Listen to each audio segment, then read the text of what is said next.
프랑스의 단편 소설가인 알퐁스 도테라는 사람이 있습니다. 그의 작품 가운데는 우리 가운데도 잘 알려져 있는 마지막 수업이라든가 혹은 그림이 포함되어져 있는 별이라는 그런 소설이 있습니다. 단편 소설인 그가 쓴 글 가운데는 이 외에도 황금의 머리를 가진 사나이라는 작품이 있습니다. 그 황금의 머리를 가진 사나이의 작품의 내용이 이런 겁니다. 한 소년이 있었는데 태어날 때부터 유난히 머리가 무거워서 곧잘 넘어지곤 했습니다. 어느 날 이 소년이 계단에서 또 굴러 떨어졌습니다. 그 충격으로 머리가 깨졌는데 상처를 치료하던 어머니가 깜짝 놀랐습니다. 알고 보니까 소년의 그 머리 안이 뇌가 온통 황금으로 되어 있었기 때문입니다. 황금 그 머리로 인해서 소년이 남에게 해를 입을까 싶어서 걱정했던 부모님은 소년이 18살 청년이 되었을 때까지 이 비밀을 얘기하지 않다가 18세가 되었을 때에 비로소 그 소년에게 그 비밀을 다 털어놓았습니다. 그리고 이렇게 말합니다. 너를 이만큼 키워줬으니까 내 머리에 반을 다오. 반을 줍니다. 그리고 청년은 머리에 반을 떼어서 어머니 부모님에게 드리고 부모의 곁을 떠나서 집을 나옵니다. 황금의 머리를 가진 청년은 그 머리 때문에 남에게 약탈당하기도 하고 온갖 사기를 당하여서 머릿속에 그 들었던 황금을 거의 다 잃어버리게 됩니다. 그러던 어느 날 청년은 병에 걸려서 죽어가는 한 여인과 사랑에 빠졌습니다. 늦은 밤이었는데 보석점 주인이 막 상점의 문을 닫으려고 하는 그 순간에 온통 머리에 피로 물든 채 황급히 달려오는 청년이 있었습니다. 이 청년은 머리를 움켜잡고 있던 손을 활짝 펴면서 피 묻은 금쪼가리들을 주인에게 내밉니다. 바로 황금머리를 가진 청년이었습니다. 그리고 숨가쁘게 이렇게 얘기합니다. 제발 이 금을 좀 사주십시오. 도와주십시오. 왜 이 금을 가져왔겠습니까? 사랑에 빠진 한 여인을, 병에 걸려 죽어가는 그 여인을 살려보기 위해서 마지막 남아있는 그 금조각들을 다 긁어 모으느라고 피가 온 손에 범벅이 되었던 겁니다. 자신이 가진 모든 황금을 다 남에게 주고 마침내 사랑하는 여인마저 죽어가게 되자 절망에 빠진 채에 필사적으로 몇 조각 남아있지 않은 금을 긁어 모으기 위해서 머리에서 피를 흘리는 이 가엾은 청년의 모습을 한번 상상해 보십시오. 가슴이 저려옵니다. 예수님께서는 우리의 죄를 씻으시기 위해서 채찍에 맞으시고 피투성이가 되셔서 마침내 피 한 방울까지 다 흘리시며 십자가에 돌아가셨습니다. 그 결과로 세워진 것이 무엇입니까? 교회입니다. 예수님은 십자가에 돌아가시기 전에 이미 내가 내 교회를 세우겠다고 말씀하셨습니다. 그 말씀을 하셨을 때 벌써 예수님은 자신의 교회를 어떤 방법으로 세우실 것인가를 알고 계셨습니다. 이후에 성경은 사도행전 20장에 보면 자기 피로 사신 교회라 그렇게 표현을 합니다. 피투성이가 되신 채로 십자가의 죽으심으로 자기 피로 세우신 것, 그게 교회입니다. 교회가 이렇게 해서 생겨진 것임을 안다면 우리는 교회를 참 소중히 여겨야 합니다. 교회에 대해서 바르게 이해하는 것은 대단히 중요합니다. 왜냐하면 교회에 대한 이해에 따라서 우리의 현재의 신앙생활이 극명하게 달라지기 때문입니다. 교회를 단지 내 입맛에 따라 골라가는 동네의 슈퍼마켓 정도로만 생각을 한다면 그 사람의 신앙의 생활은 역시 그 수준에 머물고 말 것입니다. 교회가 이 지상에 생기기 오래전에 하나님께서는 성막을 세우셨습니다.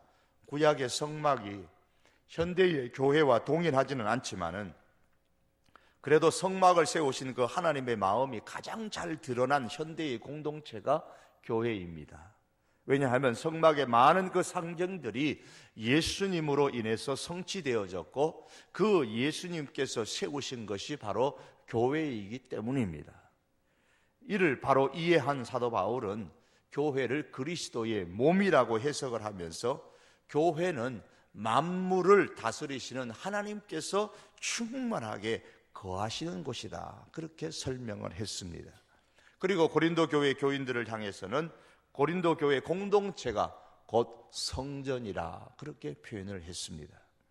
따라서 오늘 본문을 통해서 하나님께서 성막을 통해서 어떤 마음을 갖고 계시는가를 이해하게 되면 오늘날 교회 생활하는 우리가 어떻게 교회 중심의 삶을 살아야 할 것인가를 알 수가 있습니다. 그래서 오늘 제목을, 오늘 말씀을 중심으로 해서 교회 중심의 삶을 사십니까? 이렇게 정했습니다.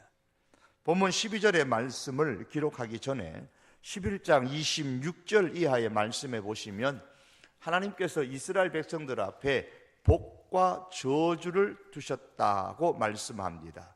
11장 26절에 내가 오늘 복과 저주를 너희 앞에 두나니, 그리고 나서 가장 먼저 하신 말씀이 바로 성막 중심의 삶을 살아라, 오늘날로 말하면 교회 중심의 삶을 살라고 말씀을 합니다.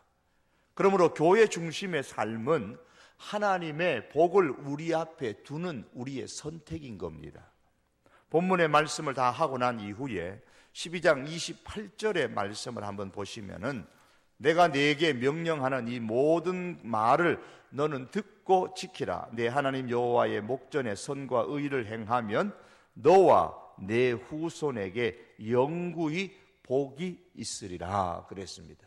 성막 중심의 삶에 대해서 계속 설명하고 난 다음에 이 말씀을 지켜 행하면 너와 너의 후손에게 영구히 복을 주실 것이라고 말씀합니다.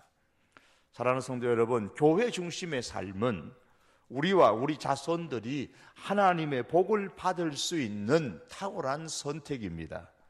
교회 중심의 삶은 하나님의 복을 우리 앞에 두는 행동임을 믿을 수 있기를 바랍니다. 교회를 멀리하는 사람은 분명히 그 신앙이 하나님과 멀어지는 사람입니다. 자기 나름대로 열심히 하나님을 믿는다고 하면서 교회를 멀리하는 사람은 하나님의 방식이 아니라 자기 방식, 자기 고집대로 하나님을 믿는 사람들입니다. 하나님은 자기 고집대로 믿는 것을 원하지 않으십니다. 오늘 본문 8절의 말씀에 보시면 우리가 오늘 여기에서는 각기 소견대로 하였거니와 너희가 거기에서는 그렇게 하지 말지니라고 했습니다. 오늘 여기에서는 광야에서를 말합니다. 그리고 거기에서는 할 때 거기는 가나안 땅을 말합니다. 그들이 광야에서 신앙생활을 했을 때는 자기 소견대로, 자기 생각대로, 고집대로 신앙생활을 했다는 말입니다. 그러나 너희가 가나안 땅에 들어가서는 너의 고집대로, 생각대로 신앙생활하지 말라고 말씀하십니다. 우리가 하나님을 믿을 때에 내 방식대로, 내 생각대로 하게 되면 안 됩니다. 하나님께서 뭘 원하시는가를 정확히 알고 하나님께서 원하시는 데 방식대로 신앙생활 할 때에 하나님의 복이 우리 가운데 있는 것입니다. 하나님께서 원하시는 신앙생활이 어떤 것일까요? 오늘 본문을 통해서 보기를 원합니다. 1절에서 3절에 보시면은 하나님은 먼저 우상에 대하여서 파멸하며 깨뜨리며 불사르고 찍어 멸하라 이렇게 말씀을 하고 있습니다. 그 후에 5절에 보시면 하나님께서 여호와께서 자기의 이름을 두시려고 택하신 그곳, 그 계실 곳으로 찾아 나아가라. 하나님이 택하신 곳으로 찾아 나가라고 했습니다. 여호와께서 자기의 이름을 두시려고 택하신 곳, 여기가 바로 성막입니다. 다른 곳을 찾지 말고 성막을 찾으라라는 말씀입니다. 다시 말하면 하나님의 사람이 이제 가나안 땅에 들어가면 하나님 중심의 삶을 살라는 말씀입니다. 이것은 오늘 우리들에게는 곧 교회 중심의 삶을 살라는 말씀입니다. 그럼 어떻게 하는 것이 교회 중심의 삶을 사는 것일까요? 오늘 말씀을 통해서 세 가지를 생각해 보기를 원합니다. 그 하나는 교회 중심의 삶이라는 것은 예배를 생명처럼 여기면서 살아가는 삶입니다. 하나님께서 성막을 찾아가라고 하신 첫 번째 이유는 6절에 보시면은 너희의 번제와 너희의 제물과 끝에 말씀에 드리고 그렇게 나옵니다. 제사를 드리라라는 말씀입니다.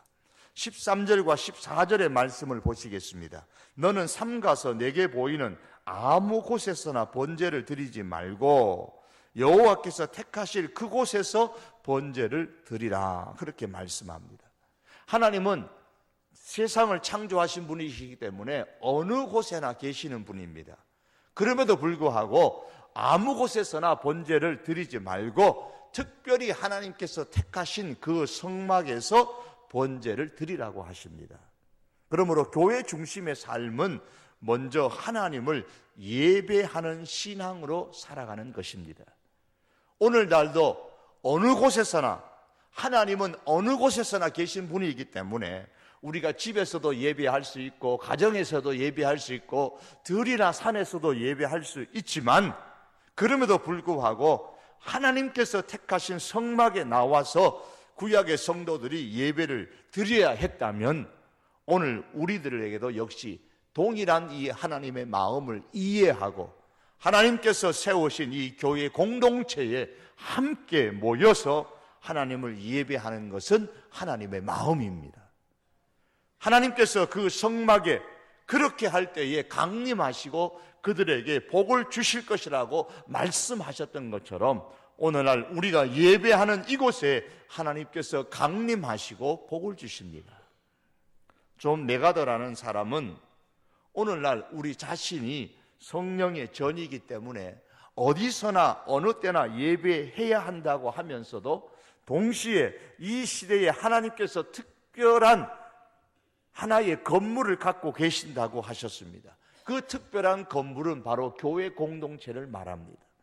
함께 모여드리는 이 교회 공동체의 예배를 강조하면서 이런 예화를 들었습니다. 어느 한 목사가 그다지 성실하게 교회에 참석하지 않는, 예배에 참석하지 않는 한 남자를, 한 남성도를 신방을 갔습니다. 추운 겨울날이었는데 신방을 가서 이제 조개 탄 난로 불가에 앉아서 이야기를 하면서 이런저런 말을 나누었습니다. 그러면서 이런 이야기를 합니다. 교회 예배에 자주 빠지는 이 교인에게 이 목사님이 얘기를 합니다. 주일날 성도님을 교회에서 보기가 참 어렵네요. 성도님은 편리할 때나 올 필요가 있다고 느낄 때만 교회에 오는 것 같네요. 굉장히 자주 교회를 많이 빠지지요. 나는 성도님의 매 주일마다 교회에 나왔으면 합니다. 이렇게 말했습니다. 그리고 나서 난로 옆에 있는 그 부젓가락을 들고서 그 미닫이, 난로의 미닫이를 열고서 그 석탄, 조개탄을 이렇게 막 서로 분리했습니다. 뻘겋게 타고 있는 조개탄을 이렇게 제각각이 다 분리를 했더니만 순식간에 잘 타던 그 조개탄의 불이 꺼져버렸습니다. 그때 이 목사님이 이런 얘기합니다. 성도님의 삶에서 바로 이런 일이 일어나고 있습니다. 성도님이 스스로를 고립시키자마자 불은 곧 꺼져버리게 됩니다. 이런 이야기를 합니다. 함께 모여 있을 때에 불이 붙고 따뜻해지는 것처럼 함께 모여 하나님을 예배할 때에 믿음으로 세상을 이길 수 있는 힘을 얻을 수 있다는 말입니다. 세상을 이기는 믿음을 갖는 것은 혼자 힘으로 되는 것이 아닙니다. 지속적으로 믿음으로 살도록 격려하고 또 격려받기 위하여서 함께 모여 하나님을 예배하는 것을 우리는 소중히 여겨야 합니다. 성경은 말씀합니다. 모이기를 패하는 어떤 사람들의 습관과 같이 하지 말고 그날이 가까움을 볼수록 더욱 그리하자 그랬습니다. 예수님의 재림이 가까워올수록 모이기를 패하는 일들, 함께 모여 예배하는 것을 싫어하는 사람들이 점점 많아질 것이라고 말씀합니다. 그러나 너희는 그들의 습관과 같이 하지 말고 그들의 말을 듣지 말고 함께 모여 예배하는 신앙으로 교회 중심의 신앙생활을 하라고 말씀합니다. 우리의 교회 중심의 신앙생활은 가장 먼저 예배 중심으로 모이는 그런 신앙이 될 수 있기를 바랍니다.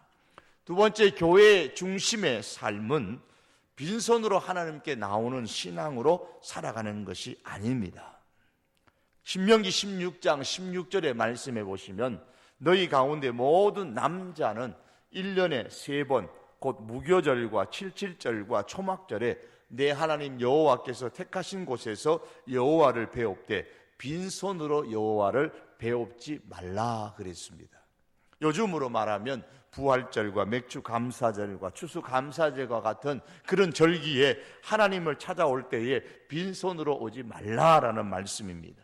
그러면 이런 절기 말고 안식일, 요즘으로 말하는 매주일이나 다른 날, 월삭 같은 그런 날은 수시로 하나님께 올 때는 빈손으로 와도 괜찮다라는 말씀인가?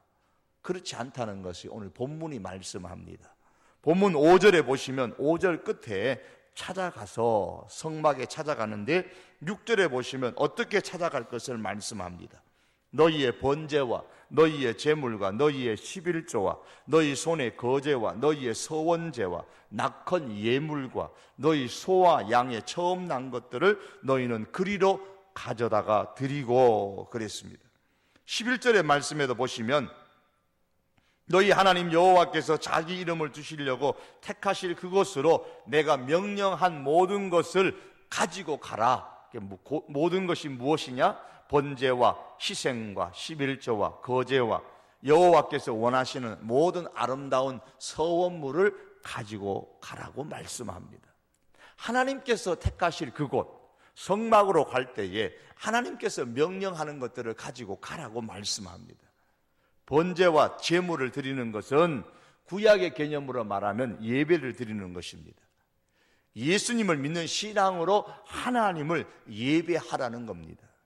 그리고 거제를 드린다는 말씀은 어떻게 예배를 드릴 것인가, 예배의 방법을 말씀합니다.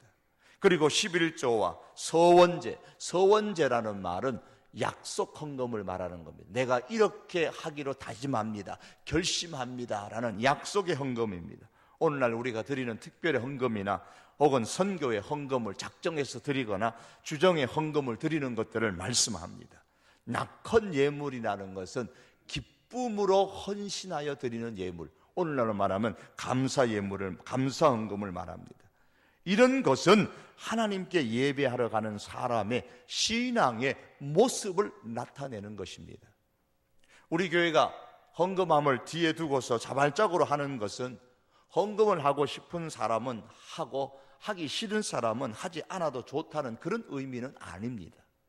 억지가 아니라 우리의 참된 신앙의 모습을 담아서 참마음으로 믿음으로 자발적으로 드리라는 의미로 우리가 이렇게 헌금을 선택합니다. 여러분, 우리가 교회 중심의 삶을 살려고 결단한다면 예배를 드릴 때마다 우리의 신앙이 얼마나 잘 준비되었는가를 점검해야 합니다. 히브리서 10장 22절에 보시면 참마음과 온전한 믿음으로 하나님께 나아가자 그랬습니다. 참마음입니다. 참마음이 준비되어져야만 합니다.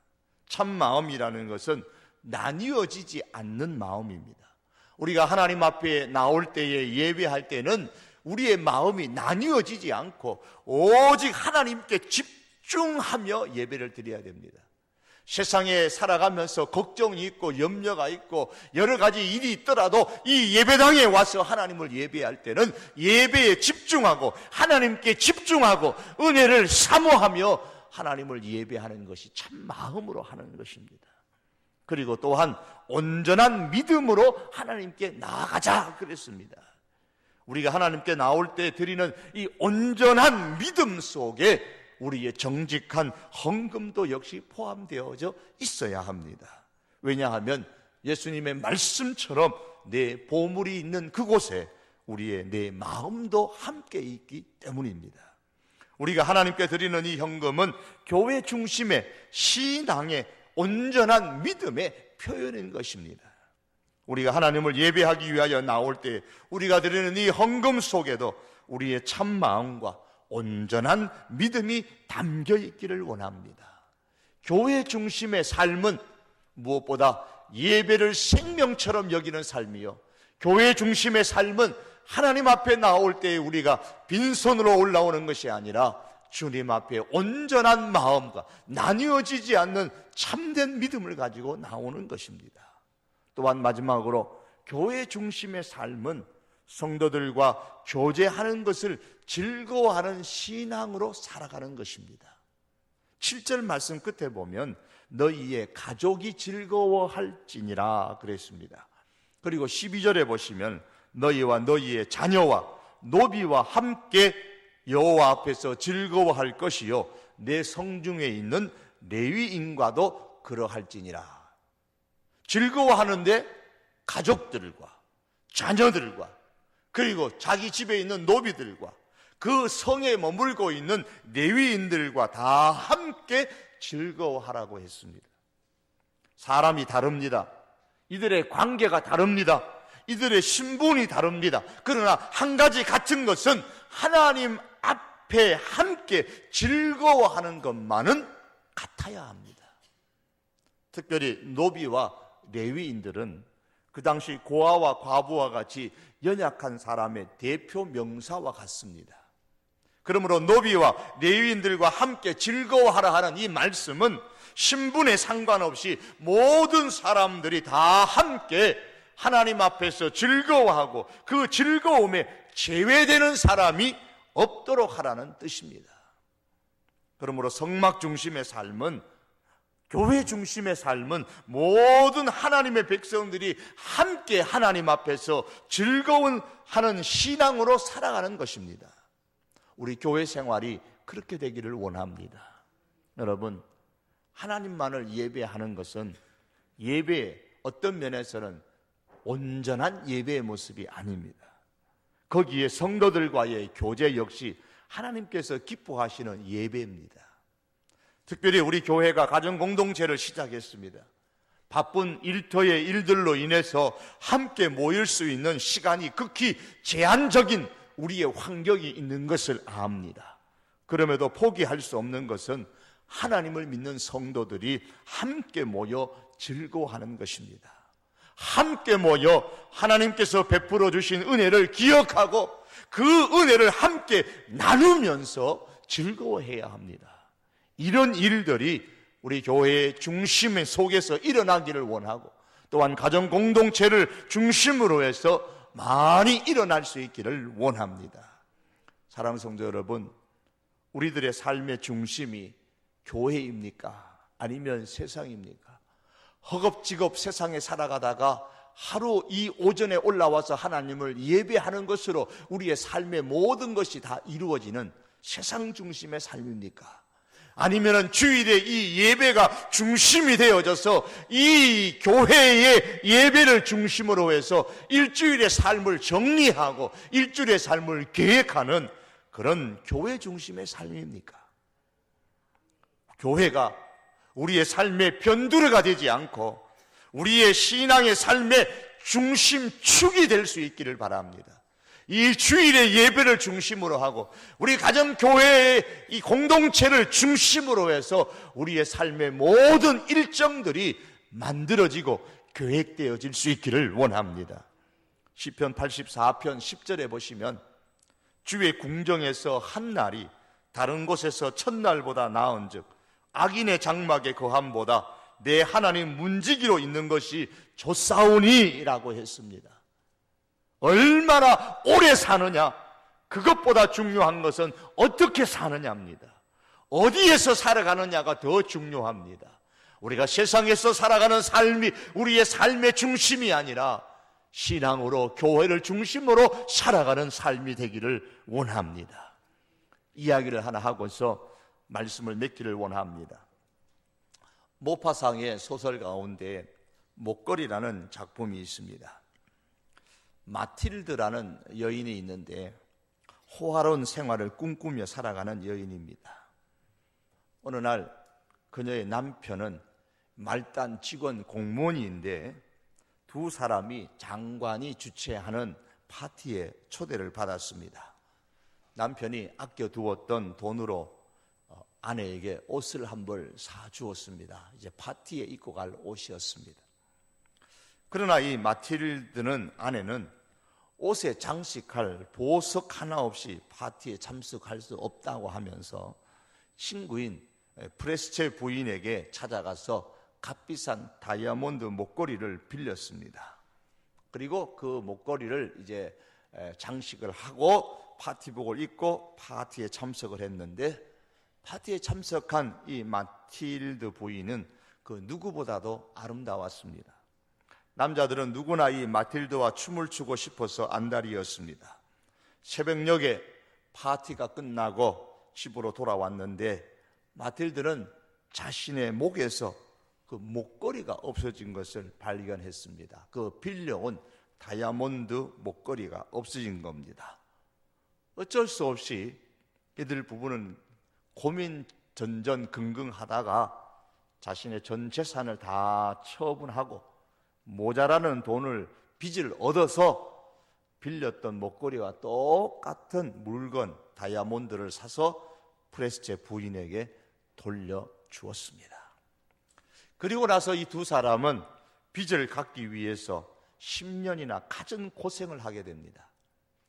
빨래 일을 하고 더러운 곳에서 먹을 것도 제대로 못 먹으면서 그렇게 빚을 갚기 위해서 살아가는 동안에 이 아내, 이 여인 마틸드의 아름답던 얼굴이 점점 비참한 모습으로 바뀌어져 가고 머리카락은 어느새에 반백이 됐습니다. 휘어져 갔어요. 마침내 빚을 다 갚았을 무렵에 우연히 프레스체 부인을 만나게 되었는데, 이 마틸드는 다소 자랑스럽게 그간 있었던 일을 고백하게 됩니다. 내가 사실은 여차여차해서 이렇게 내가 빚을 갚기 위해서 참 성실하게 살았다, 그런 얘기를 한 거죠.